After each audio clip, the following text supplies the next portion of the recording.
بسم اللہ الرحمن الرحیم۔ السلام علیکم۔ میرا تعلق ایک غریب گھرانے سے تھا، پر میں نے ہمیشہ اونچے خواب دیکھے تھے۔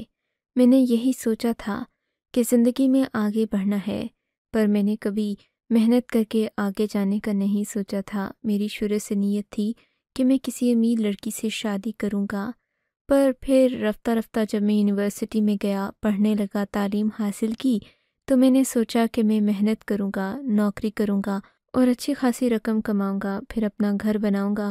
تب کسی اچھے خاندان میں شادی ہو گئی تو ٹھیک، ورنہ ایک غریب لڑکی سے ہی نکاح کر لوں گا۔ اپنے خواب کی تکمیل کا پہلا ذریعہ پڑھائی تھی، سو میں پڑھائی پر خوب دھیان دیتا، شام کو دیر تک یونیورسٹی میں رہتا تھا۔ ایک دن موسم ابر آلود تھا، سخت بارش شروع ہو گئی۔ میرے نکلتے نکلتے 5 منٹ میں بارش اتنی تیز ہو گئی کہ راستے میں پورا بھیگ رہا تھا۔ تبھی میری نظر درخت کے کنارے کھڑی ایک دلبر حسینہ پر پڑی۔ میں نے دیکھا چھپا رہی تھی۔ میرے پاس گاڑی ہوتی تو میں ضرور اس کو لفٹ دیتا، پر اس وقت وہ بہت زیادہ مصیبت میں لگ رہی تھی۔ میں نے دیکھا لڑکی کی چادر تقریباً بھیگ چکی تھی۔ اگر تھوڑی دیر وہ اور وہاں کھڑی رہتی تو یقیناً اس کے سارے کپڑے اور کتابیں بھی بھیگ جاتیں۔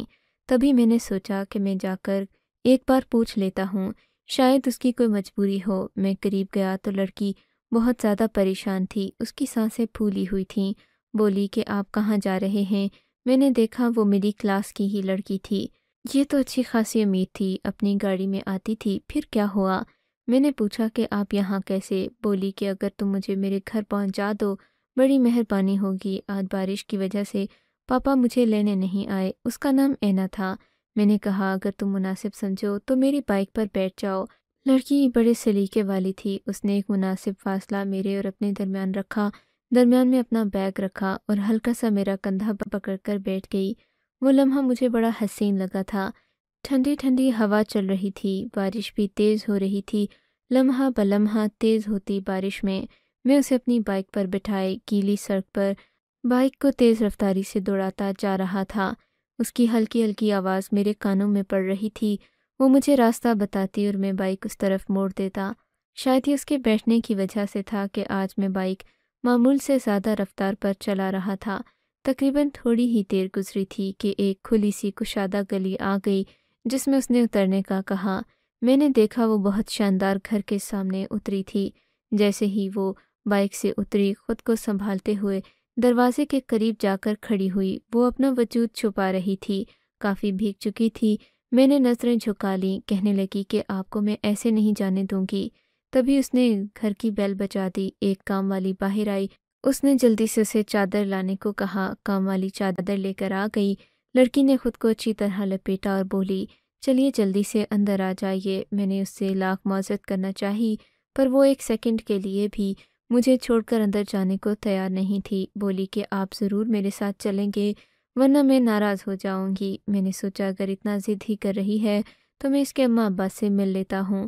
میں نظریں جھکائے گھر کے اندر داخل ہوا۔ سچ بات ہے کہ میں اس لڑکی پر بالکل بھی بری نظر رکھے ہوئے نہیں تھا۔ جیسے ہی میں گھر کے اندر داخل ہوا، لڑکی نے مجھے اپنے ابا، بھائیوں اور یہاں تک کہ اپنی ماں سے بھی ملوا دیا۔ یہ سب لوگ ڈرائنگ روم میں بیٹھے ہوئے تھے۔ میں نظریں جھکائے ان سب کے بیچ بیٹھ گیا۔ ظاہر ہے ان سب کو میں ایک شریف لڑکا معلوم ہوا تھا۔ سب لوگ مجھے دیکھ کر مسکرا بھی رہے تھے، شاید کہ ان کو میں بڑا ہی انوکھا لگا تھا۔ خیر سے لڑکی کے باپ کا رویہ کچھ اچھا نہیں تھا۔ لڑکی کے باپ نے مجھے کچھ پیسے دینا چاہے اور کہا کہ اب تم چلے جاؤ، کافی دیر ہو گئی ہے۔ مجھے یہ بات بہت بری لگی۔ میں نے کوئی اسے پیسوں کے لیے تو اس کے گھر نہیں چھوڑا تھا۔ خیر میں گھر سے باہر نکل آیا۔ وہ لڑکی اپنی ماں کی وجہ سے مجھے باہر خدا حافظ بھی کہنے نہیں آئی۔ اس کا نام اینا تھا، بڑی خوش اخلاق لڑکی تھی، پر آج جانے کیا ہوا۔ اینا کی ماں نے بھی شاید یہ بات پسند نہیں کی تھی کہ وہ مجھے اپنے گھر لے کر گئی تھی۔ مجھے یہ بات بہت بری لگی تھی۔ بہرحال میں واپس اپنے گھر آ گیا۔ گھر آ کر مجھے وہ لمحے نہ جانے کیوں بڑی شدت سے یاد آ رہے تھے۔ اس میں کچھ تھا جو کہ شاید میرے دل کو لگ گیا تھا۔ پھر سوچا کہ خواہ مجھے وہم نہیں کرنا چاہیے۔ پر اگلے دن یونیورسٹی گیا تو وہ لڑکی اینا لائبریری میں میرے پاس آ کر بیٹھ گئی اور بولی مجھے تم سے کچھ کہنا ہے۔ میں سمجھ گیا تھا کہ میری زندگی کا وہ باب شروع ہو گیا ہے۔ پھر ایسا ہی ہوا، اس نے مجھ سے اپنی پسندیدگی کا اظہار کر دیا۔ بولی کہ مجھے تم جیسے بہادر اور غیرت مند لڑکے ہی کا زندگی میں انتظار تھا۔ میں نے کسی کے ساتھ کبھی کوئی بات چیت نہیں کی، یہاں تک کہ کسی فضول بات کا جواب نہیں دیا۔ میں ایک اچھے باکردار لڑکے کی تلاش میں تھی۔ اماں ابا نے مجھے آزادی اور اختیار دے رکھا ہے، اگر میں چاہوں تو کسی بھی لڑکے سے شادی کر سکتی ہوں، پر مجھے لڑکوں سے دوستی کرنے کی اجازت نہیں۔ مجھے اینا کی یہ بات بہت اچھی لگی۔ میں نے کہا بالکل، میں بھی ایسا ہی ہوں، میں اپنی اماں سے بات کروں گا، وہ بھی تمہارے اماں ابا سے بات کر لیں گی، اگر ہم دونوں کا رشتہ پسند آیا تو پھر بات پکی کر لیں گے۔ چند لمحوں میں ہم نے اتنی ساری باتیں کر لی تھیں، مجھے تو یقین نہیں آ رہا تھا۔ اس کا چہرہ بھی خوشی سے دمک رہا تھا۔ بہرحال وہ دن بہت خوشگوار تھا۔ میں گھر پہنچا، میں نے اماں کو ساری بات بتائی، ادھر اس نے بھی اپنے ماں باپ کو ساری بات بتا دی تھی۔ پر اگلے دن مجھے افسوسناک خبر سننے کو ملی کہ اینا کے والدین نے اس رشتے سے صاف انکار کر دیا ہے، کیونکہ میں ایک غریب خاندان سے تعلق رکھتا ہوں۔ یہ بات مجھ پر تو جیسے بجلی کی طرح بن کر گری تھی، پر خدا کا شکر میں نے اینا کے ساتھ اتنا دل نہیں لگایا تھا، اسے بھولنے میں مجھے بہت زیادہ مشکل ہوتی۔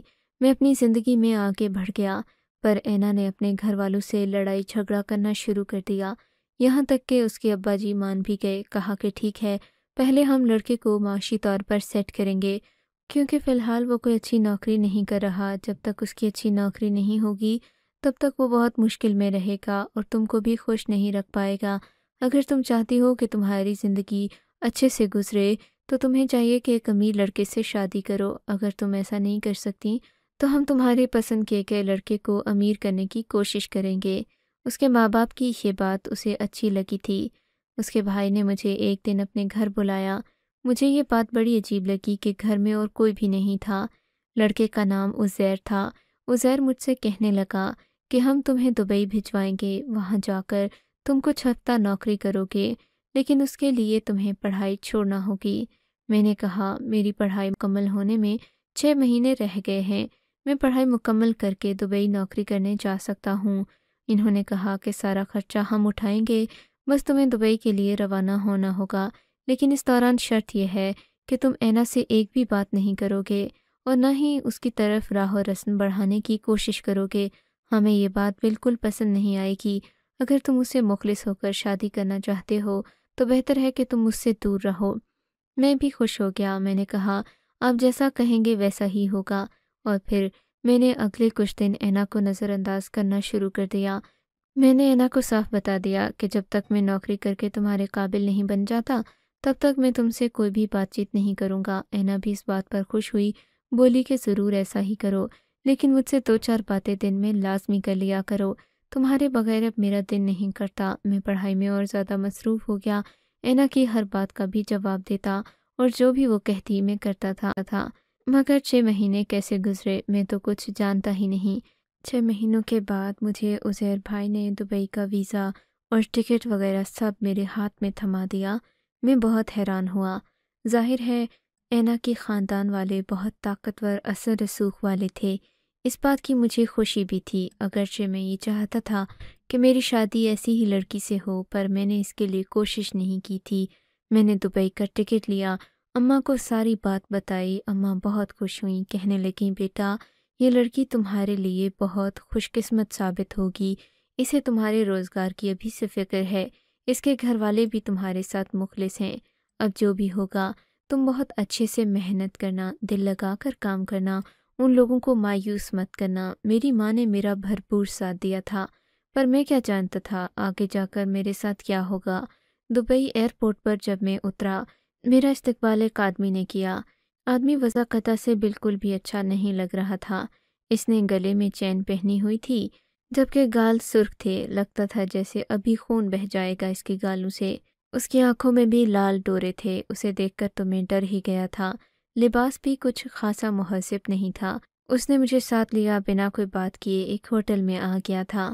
ہوٹل تو بڑا ہی شاندار تھا، اس میں ہر طرح کی سہولت موجود تھی، پر پتہ نہیں مجھے یہاں کب تک رہنا تھا۔ اس آدمی نے مجھے کہا کہ تھوڑی دیر تک کھانا آ جائے گا، تب تک تم فریش ہو جاؤ، میں تمہیں تمہاری ڈیوٹی بھی بتا دوں گا۔ کل سے تم نے ایک عورت کے ساتھ کام کرنا ہے۔ یہ سن کر میں حیران ہو گیا تھا، بھلا ایک عورت کا کام کرنے کے لیے کسی عورت کو ہی رکھا جاتا ہے، مجھے کیوں بلایا؟ پھر سوچا کہ شاید یہاں پر جدید قسم کے لوگ ہوتے ہوں گے، ماڈرن اور فیشن والے، ان کو ان باتوں سے فرق نہیں پڑتا ہوگا۔ میں خاموشی سے اگلے دن کا انتظار کرنے لگا۔ کھانا لذیذ تھا، کھاتے ہی مجھے نیند آ گئی۔ اگلی صبح میں کھانا لذیذ تھا، کھاتے ہی مجھے نیند آ گئی۔ اگلی صبح میری آنکھ کھلی، میں نے فجر کی نماز پڑھی اور باہر آ گیا۔ وہ آدمی تھوڑی ہی دیر کے بعد آیا، کہنے لگا کہ اب تمہیں میرے ساتھ فیکٹری میں چلنا ہوگا۔ میں اس کے ساتھ وہاں سے نکل پڑا۔ ہم ایک گاڑی میں بیٹھ کر تقریباً 3-4 کلومیٹر دور ایک ویران سی فیکٹری میں پہنچے تھے۔ اس فیکٹری میں کافی سارے مزدور کام کر رہے تھے۔ میں حیران تھا کہ اتنی اعلیٰ پڑھائی کرنے کے بعد میں یہاں ایک مزدور کی حیثیت سے کام کروں گا۔ مجھے یہ بات کچھ ہضم نہیں ہو رہی تھی۔ بہرحال میں نے اعتراض نہیں کیا کیونکہ مجھے میرے سسرال والوں نے یہاں بھیجا تھا، اور ظاہر ہے جہاں وہ اپنی بیٹی دینا چاہتے تھے اس کے بارے میں وہ غلط سوچ بھی کیسے سکتے ہیں۔ میں نے سوچا کہ شاید یہاں مزدور کی حیثیت سے کام کروں گا، پر مجھے حیرت اس وقت ہوئی جب وہ آدمی مجھے فیکٹری کے اوپر والے فلور پر لے گیا۔ یہاں پر کچھ کمرے بنے ہوئے تھے۔ میں نے دیکھا ایک کمرہ بہت ہی خوبصورت تھا۔ اس میں ریشمی بستر بچھے ہوئے تھے، جبکہ پردے ریشمی تھے، اور کمرے میں قدادم آئینہ تھا۔ اس آئینے کو دیکھ کر لگتا کہ یہاں پر واقعی کسی عورت کی رہائش ہے۔ شیشے کے سامنے چھوٹا سا ٹیبل تھا جس پر میک اپ کی چیزیں اور مختلف قسم کے پرفیوم رکھے ہوئے تھے۔ میں نے وہ دیکھا، ایک ایک کر کے دیکھنے لگا۔ یہ کسی عورت ہی کا کمرہ معلوم ہوتا تھا، پر وہ آدمی مجھے بلا وجہ یہاں چھوڑ کر چلا گیا۔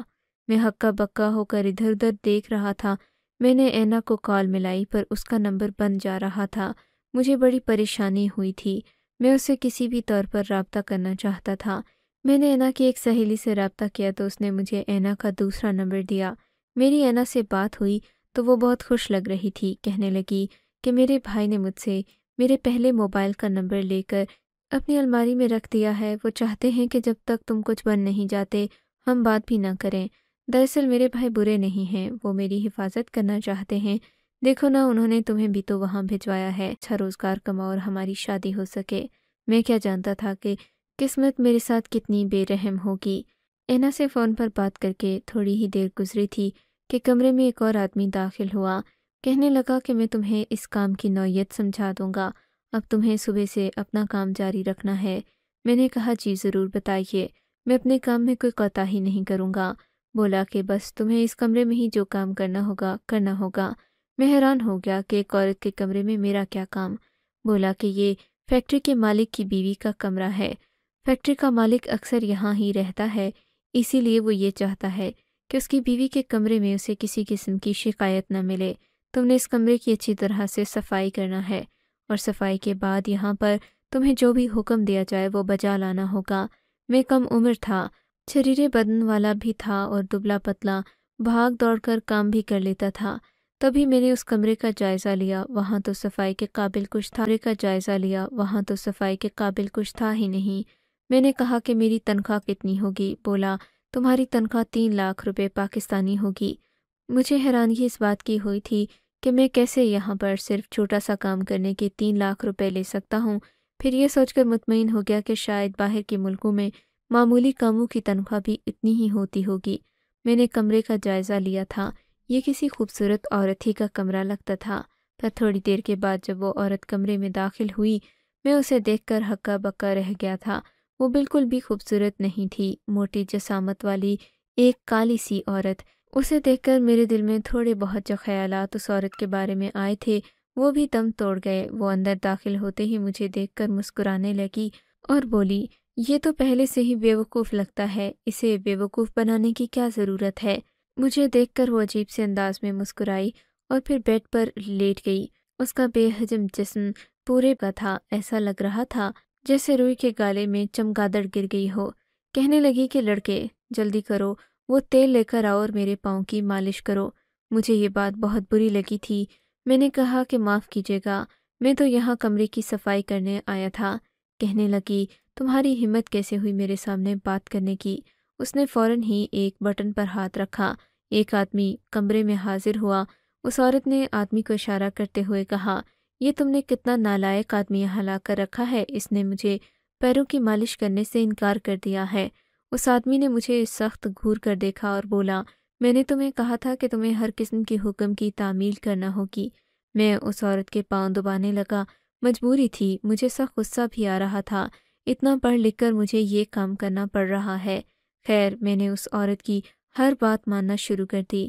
پر ابھی ایک ہفتہ ہی گزرا تھا، میرے ساتھ ایک عجیب واقعہ ہوا جس نے نہ صرف مجھے کہ میری قسمت کی کایا بھی پلٹ کر رکھ دی۔ میں اس عورت کے ساتھ کمرے میں ہی موجود تھا کہ دروازے پر دستک ہوئی۔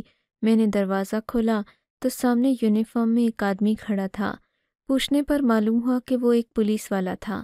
اس کو دیکھتے ہی عورت چلانے لگی، بولی کہ یہ لڑکا مجھے تنگ کرتا ہے صبح شام۔ میں تو اس فیکٹری میں ایک معمولی سی ملازمہ ہوں، پر یہ ہر وقت میرے کمرے میں آ کر مجھے تنگ کرنے کی اور میری تنہائی کا فائدہ اٹھانے کی کوشش کرتا ہے۔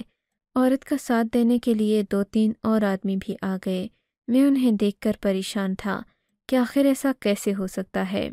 ضرور یہ لوگ کوئی جان بوجھ کر سازش کر رہے ہوں گے۔ میں نے اس پولیس والے کو دیکھ کر گھبرانے کی بجائے بڑی تحمل مزاجی سے جواب دیا، جناب میں تو یہاں ایک ملازم کی حیثیت سے آیا ہوں۔ اگر آپ کو میری کسی بھی بات پر شک ہے تو آپ یہاں پر لگے کیمروں کو چیک کر سکتے ہیں۔ میری بات سن کر وہ چیک کر سکتے ہیں۔ میری بات سن کر وہ پولیس والا کچھ متاثر بھی ہوا تھا۔ میرے چہرے پر سچائی کے آثار تھے۔ کہنے لگا کہ تم میرے ساتھ چلو، مجھے تم سے کچھ سوال جواب کرنے ہیں۔ وہاں سے وہ لوگ مجھے مقامی جیل میں لے گئے۔ مجھ سے تفتیش ہوئی، میں نے ہر بات کا، ہر سوال کا جواب دیا۔ ساتھ ہی ساتھ میں اس بات پر بھی زور دے رہا تھا کہ یہاں تو انصاف کا بول بالا ہے۔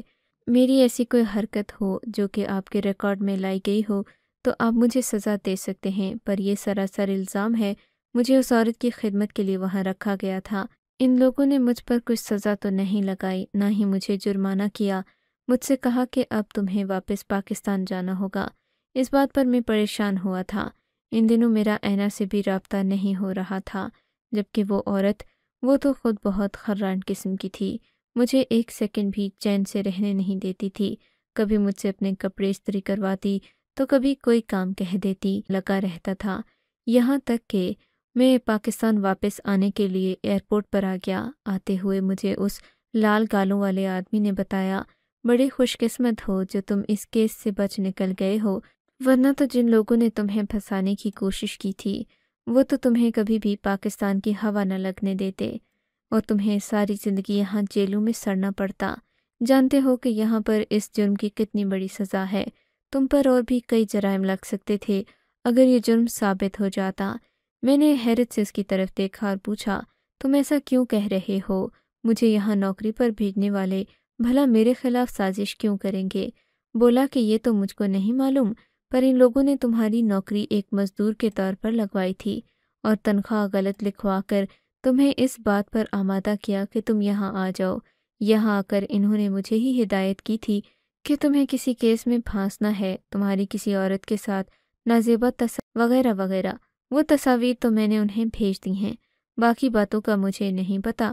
تمہارا اعتماد اور تمہاری سچائی نے تمہیں بچا لیا، ورنہ اگر تم اس عورت کے ساتھ ذرا بھی کچھ کرتے تو اس بات کا ثبوت پیدا ہو جاتا جو مٹانا مشکل ہوتا۔ تم بڑے خوش قسمت ہو۔ میں وہاں سے جب خالی ہاتھ لوٹا تو ساری راستے میں یہی سوچتا رہا کہ ایسا کیسے ممکن ہے؟ مجھے عزیر بھائی نے اتنا بڑا دھوکہ دیا، ہو ہی نہیں سکتا۔ لیکن جب میں پاکستان پہنچا تو ان لوگوں کے چہروں کی ناگواری دیکھ کر اس بات کا علم ہو گیا تھا کہ مجھے یقیناً وہاں پر صرف اور صرف جیل میں قید کروانے کی خاطر ہی بھیجا جا رہا تھا۔ پر خدا کا شکر کہ ان کی چال ناکام ہوئی اور میں یہاں بخیر و عافیت پہنچنے میں کامیاب ہو گیا، پر میری زندگی سے میری محبت جا چکی تھی۔